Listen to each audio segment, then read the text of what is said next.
part about how we got here is the Modernist Era.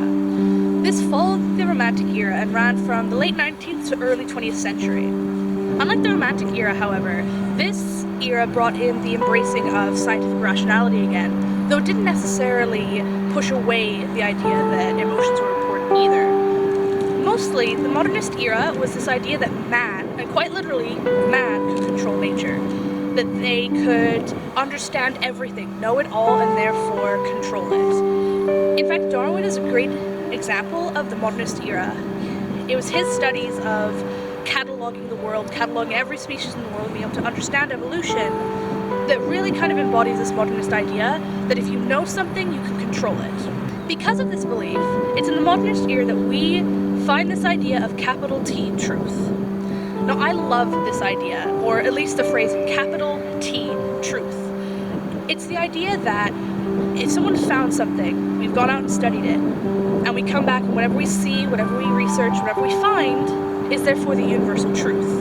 No matter what, if the man had gone out, if Darwin went out and found this, it was the only truth. Because we know it, therefore it's true. But that's also a problem. As we know it, there is no such thing as a universal truth. We can see that in science alone, the way that science is ever evolving, ever changing. We know one thing today, but in 10 years from now, that science will be contended. There is no capital T truth. There is experienced truth. There is truth for one person, truth for another. Now, given that modernism assumes that we can know everything, it also assumes that we can make everything rational. By knowing the world, man can make it rational, can make it ordered. Man can know the world, and therefore man can create it. Man can make it rational, and through... Nope. Oh, okay. Man can know the world, and can therefore create it. If man can know the world and make it rational, through knowledge, he can make it ordered. And it's quite literally he, like... This was man exploring, this was man going out and conquering the world, this was not women can conquer the world, this was not everyone, it was applied to everyone, it was applied to this universal good, this universal order of things. But really, we know that during this time period that it was not an everyone's world, it was really a man's world, and they like to think that they applied to everyone. Modernism assumes that order is a state of being that everybody wants. Modernism also assumes that this order is universally experienced and that it is wanted for everybody. If order is good for one city, one place, one kind of people, then obviously everyone else should want that order too. It assumes then that everyone experiences order in the same way. My question to that, of course, is who's making these decisions? Who decides that this is order and that everybody experiences it the same way? Order for one person could be anarchy for another. And this is one of the big problems with modernism. Who's making these decisions? Who decides what order is? And why is it applicable to everyone? Who is everyone when they're considering this order as good? What's telling us these things and making these decisions? That would be the grand narrative. Like many things, a grand narrative of society kind of tells us what to expect and what influences us. A grand narrative here, for instance, is democracy. We're told that democracy is the only ordered system in existence. Anything that is run, or any place that is run without democracy is chaos. You hear it all the time. Someone says, oh, this country is communist, and all of a sudden everyone over here freaks out because obviously no one is having a good time in a communist country. The problem with a grand narrative is that they're great on paper, they're theoretic, they're ideologies, and they look great on paper. However, they would only work if applied to a perfect society, and our society is not that. If democracy was applied to a perfect society where everything ran normally, then democracy would work, but so would communism, so would any of the other systems of governing. The problem is we're not a perfect society. There's too many other deficiencies in our society that mean that you know, stuff like universal human rights don't work because our society is deficient in other places, and that's another problem with the grand narrative. And another problem there's another problem with modernism because it assumes that this grand narrative is applicable to everyone, and if it's applied everywhere, then it's good, and then chaos is avoided, order is renewed, and everyone can live happily in this universal human good era. but that's not how it works. If the grand narrative is that democracy is good and anarchy is evil, then I think we should at least question how true this is. Because again, who is exactly deciding that democracy is good and that anarchy is evil? The people deciding this are still the ones running the grand narrative. And for everyone, democracy isn't the best good that could happen. And for everyone, anarchy is not the biggest evil. It's these kind of things about modernism, about all of these past and future eras that we need to question. And I'm not saying that either of these truths are truth. Again, there is no universal truth. All I'm saying is that we should question this dichotomy. We should question whether or not this grand narrative is true, or in fact that having a grand narrative is good at all. These grand narratives that make up modernism, though, don't work. We know this, or we should.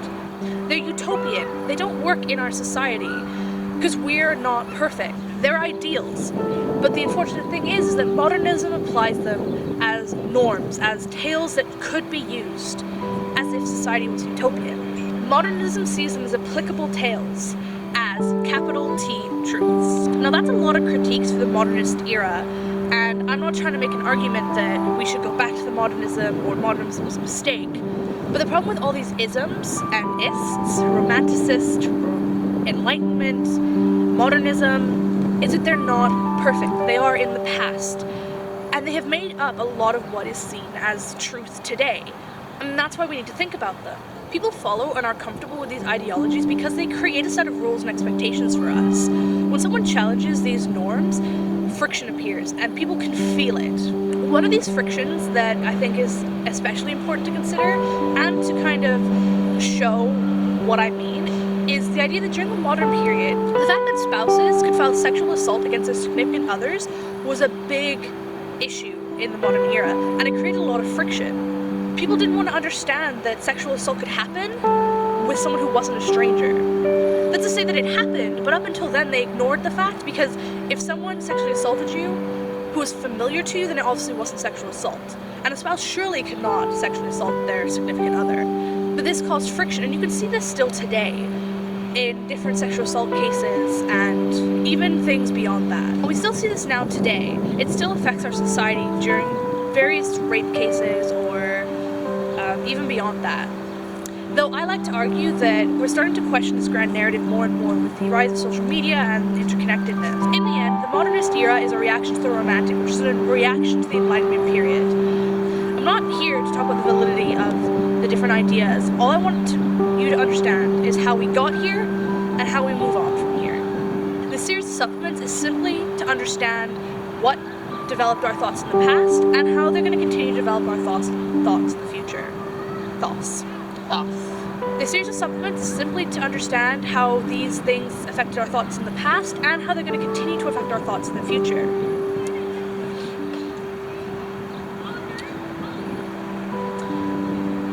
So now that the heavy technical part of modernism is done, I'm going to talk about the architecture to help show you the difference between the romantic and the modernist. Especially in the coming supplements where the postmodern and the modern really intersect heavily, it's crucial that you understand the difference. And I found personally that looking at the architecture really helped solidify these differences. So modernist architecture is brutalist. You can see here what I mean. The buildings are buildings, that's all they look like. There's no aesthetic features to them and there's nothing extra about them. If a building didn't need X, then X was not included within the building structure.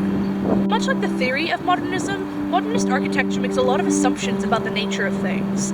For instance, in a school, each room is for teaching and teaching only, and it makes assumptions about how things should be taught and how teachers should teach their material. Take a look at this lecture hall. There's a stage in the front where the teacher would stand to give the lecture, and then there are rows and rows and rows of chairs behind it with tables. You could not do anything else in this room but teach.